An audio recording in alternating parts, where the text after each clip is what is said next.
The chair now lays out Senate Bill 875, and recognizes its author, Senator Birdwell, to explain the measure. Senator. Thank you, Mr. Chairman, and members. Members, currently under state law, Texas school officials may not use public resources to advocate for or against a political party, candidate, or measure. In February of 2024, Denton Independent School District was sued by the Attorney General, alleging that 2 elementary school principals violated state law by encouraging their staff members to vote for certain political candidates in the March Republican primary election. Both principals stated within their office or within their official emails that they would have allotted 30 minutes of coverage for employees to vote during the primary election.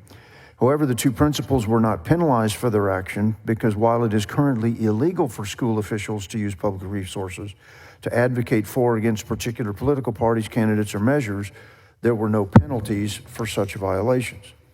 SB875 prohibits school officials from using independent school district resources or property to influence the outcome of an election or to persuade ISD employees to vote for a particular party, candidate, or measure.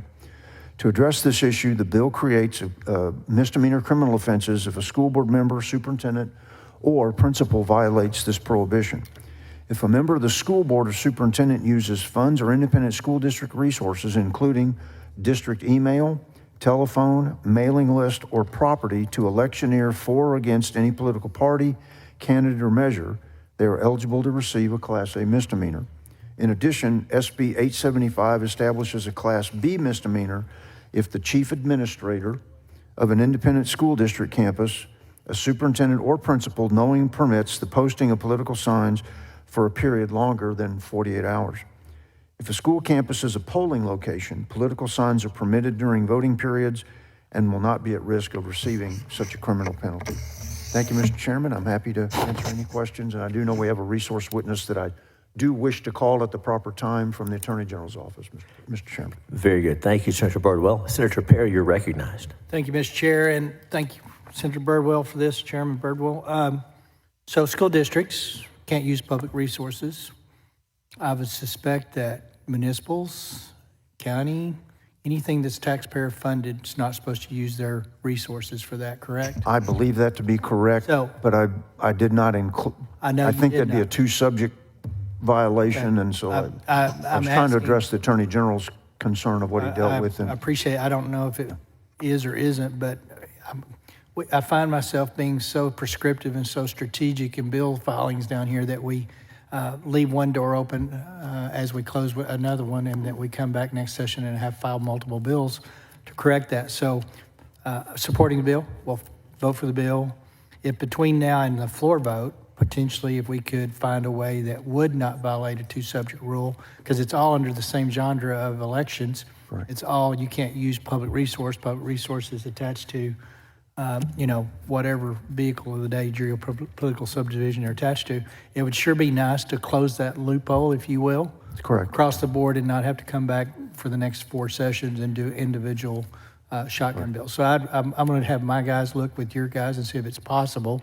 Not going to screw your bill up, but at the same time, let's close the door. Let's work together. We'll check with our parliamentarian and the Attorney General's office, and that way it doesn't get over there and their parliamentarian says no. So I hear you. We'll work on both sides to make sure it's good, and if it's not, then that's okay. We got our answer, right? Yes, bill file dates are Friday. Yes, sir. Hoo-ah. Thank you, Senator Perry. Senator Hinojosa, you are recognized. Thank you, Mr. Chairman. Thank you, Mr. Birdwell. I think this is a great bill. Just a couple of questions to see if you're able to define this, and if not, I'd be happy to ask your resource witness. But you said using school resources, and this actually happened in my campaign. So would school resources also apply to a superintendent or principal's office where they may record an endorsement of something? I believe that would already be covered. I've not seen that happen at the school district level, but I have seen where somebody makes a video in their taxpayer-funded facility, in fact, here in the Capitol, and made a video for a partisan reason, or endorsement reason that, that later the Ethics Commission made it an assessment. My belief is that that office is a public resource. That superintendent, principal, teacher does not own the office in the same way you and I do not own the seats that we sit on this floor. We are the steward of it. It would violate the principles of that stewardship to use your office to make a video. Okay, and then obviously this doesn't take away anybody's First Amendment rights of expression or any of those kinds of things. So would resources also apply to a title? Like, for example, if, you know, a superintendent said, I'm endorsing XYZ candidate on their own, at their own home or somewhere else, would they be allowed to say so-and-so and then utilize their title, superintendent of XYZ school district? It may be best to bring let me give you my first blush response, but I think our Attorney General's would be the better expertise to ask this question. What I'm trying to prevent is the misuse of these public resources for that partisan electioneering. What I think you're driving to is the undue influence. If I'm a superintendent and on my personal email, I tell somebody, I'm voting for so-and-so, that's not a violation of this statute should this be adopted and signed by the governor. What I'm not able to address here, because I tried to figure out, it's that undue influence of, is a senior telling a subordinate, not giving them an order, but creating an expectation on behalf of the senior to the subordinate. If it's done in a private email, this bill doesn't address that. It may be civil statute that does, because if that teacher then doesn't vote the way the superintendent said, this is how I'm going to vote, and the teacher presumes that there's an inference that I expect you to vote the same way, even if there's not an order in that email. That's a challenge that this bill doesn't deal with, and civil statute may already have, if they're dismissed from their job and they believe they were dismissed because they didn't vote a certain way. I don't address that here because I believe that's in a different chapter. Using a title, depending upon what they are endorsing, if they're endorsing something that is not political, maybe it's a product, maybe it's a home builder, maybe it's a, we just have a new superintendent, Granbury, just bought a new house, and, if it's an endorsement where their title identifies who they are, but the title is not meant to provide an undue influence of an area that they supervise or of people they supervise, I don't think that endorsement is a factor in the law either here or in civil statute elsewhere. But I would defer to the Attorney General's representative. Yeah, no, I appreciate that, and that's a great answer. It helps me some, but I guess to hone it down is simply, obviously if an elected official is well known as an elected official, and they say, I say, hey, I'm Adam Hinojosa, and I endorse this person, that, that's still in my right to do that. However, saying I'm Adam Hinojosa, state senator, or, in this case, if it would be somebody saying I'm so-and-so superintendent of school and I'm endorsing, whether it's private or not, I don't know if that is included in the resources or not. And it's okay if it's not, I'm just asking the question. Yeah, it's a great question. Let's ask the Attorney General's representative. Sure, thank you. Any other questions for the author before we ask for our resource witness? Very well, we're going to open public testimony, and the chair calls Chief Ernest Garcia, Office of the Attorney General, who's here as a resource and can help with some of these questions.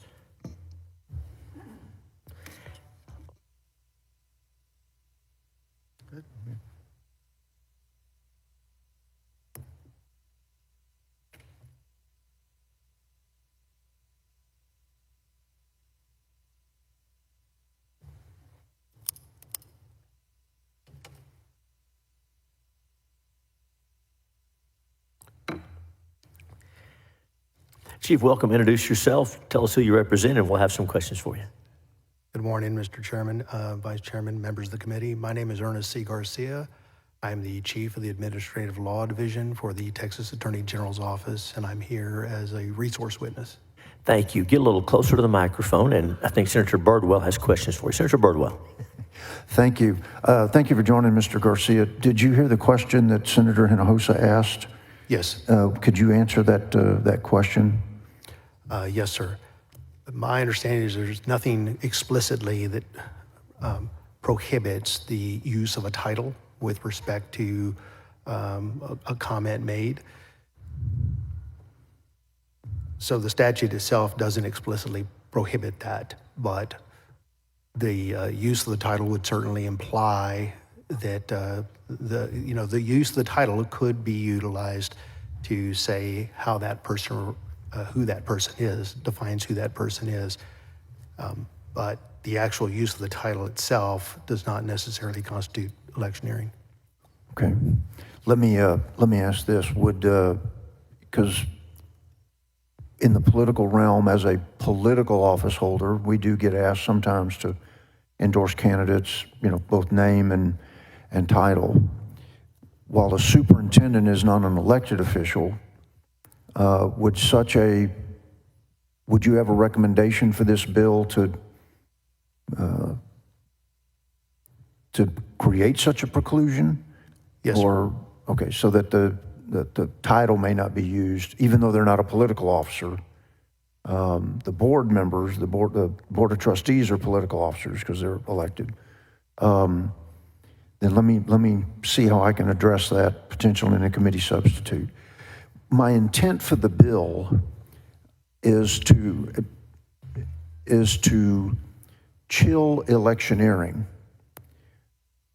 but not chill the use of a public facility, a school district facility, for a candidate forum, or for, I'll give you an even better example. In my hometown in Granbury, we've used a local school auditorium for our county convention, whether it be Republican or Democrat. But I would also want to make sure that if my local Democrat Party wanted to have a candidate forum for sheriff's candidates, that a candidate forum being hosted by the school district as a facility is not considered a partisan act, because what I don't want to have is, some counties are blue, some counties are red, and you may have the incumbent has no challenger in a red county, but the blue county wants to have a candidate forum, wants to use the school auditorium for that candidate forum. There's no need for a candidate forum on the red side of the county, but you need a candidate forum on the blue side. Would hosting a candidate forum be considered a partisan event, even though it's not for the favor of a particular candidate? Would that be considered a partisan event? Do I need to put a protection in here for school districts to be able to host events that are not for singular candidates, but for candidate forums or candidate or party conventions? Would it be wise to put such a thing in this? I don't believe a candidate forum would fall in the definition of electioneering, which is typically considered advocating for or against a candidate, a party, or a measure. So if it's a candidate forum and it's open to all the candidates, that is something that I believe would be permissible.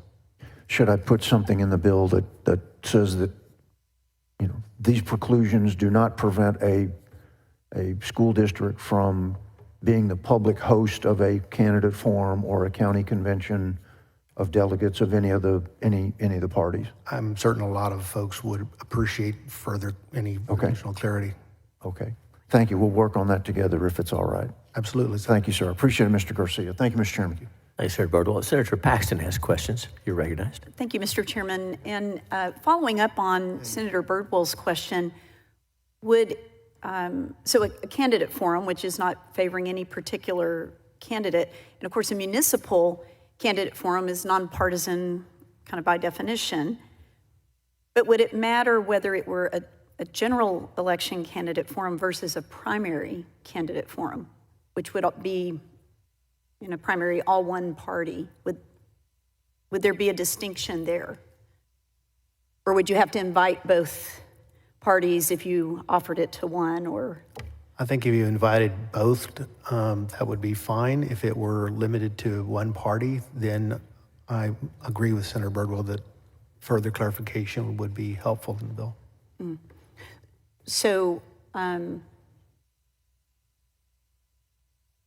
that could go either direction. So the school district could offer the venue, but it could be that the school district didn't offer the venue, that the party reached out and only one part. So I'm thinking about in a primary, for example, or specifically. So if only one party reached out and the other party didn't reach out wanting to do that, would the school district have to offer that to the other? Or just to kind of parse down into all of the versions of that clarification so we get it right? I think it probably would. Otherwise, it would look like maybe the school district was favoring a political party, which would run afoul of electioneering. Mr. Chairman, may I respond to Senator Paxton? Senator Birdwell, go ahead. Thank you. What I want to chill is electioneering, but I don't want to chill using a public school building as a place for the public to meet. Right. So what I'm going to try to do, based upon Mr. Garcia's counsel, is put some things in that both relate to primary elections, general elections, and then things that aren't elections, but like county conventions to see who goes to the state conventions, so that a superintendent, a principal is not, okay, if there's any doubt, we just don't host anything. Well, and I appreciate that, Senator Birdwell, because obviously our schools are public buildings, and so they've historically been used in these kinds of ways. So we wouldn't want to stop that. And I completely support. I just wanted to kind of bring up maybe one other version of the clarification that we're going to tighten the shot group on this thing. Thank you. Thank You're you, Senator welcome. Birdwell. Thank you, Mr. Chairman. And thank you, Senator. Members, any other questions for Mr. Garcia? Thank you for being here. Thanks for helping us with this. Thank you. And the chair now calls Fran Rhodes. Fran Rhodes. And is there anyone else wishing to testify on, for, or against Senate Bill 875?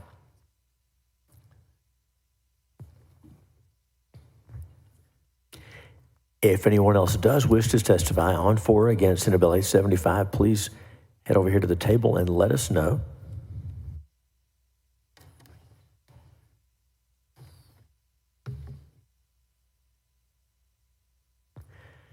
Ms. Rose, welcome. We get set up there, then introduce yourself and give us your testimony. Close to the microphone. My name is Fran Rhodes. I am president of True Texas Project. I am testifying today on Senate Bill 875 in favor. I am representing both myself and True Texas Project. We have fought this issue for a very long time, particularly in regard to school bonds that are on the ballots. And the schools, either the board or the administrators or the teachers, are using school district resources to try to influence people to vote for the bond.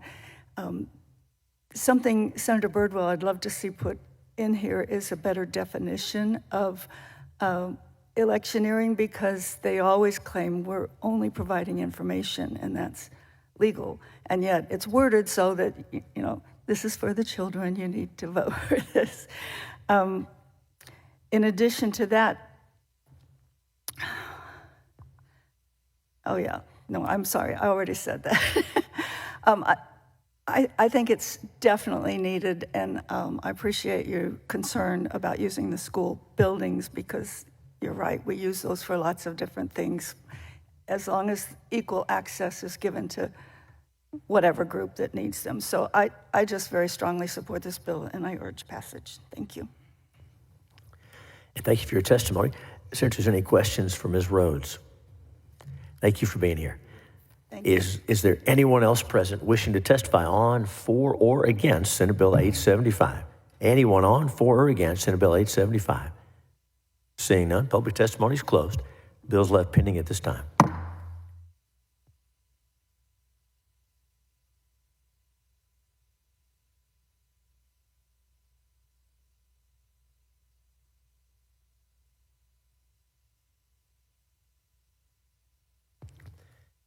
The chair now lays out Senate Bill 406. 406 recognizes our colleague, Senator Middleton, to explain the measure. Senator. Thank you, Mr. Chairman.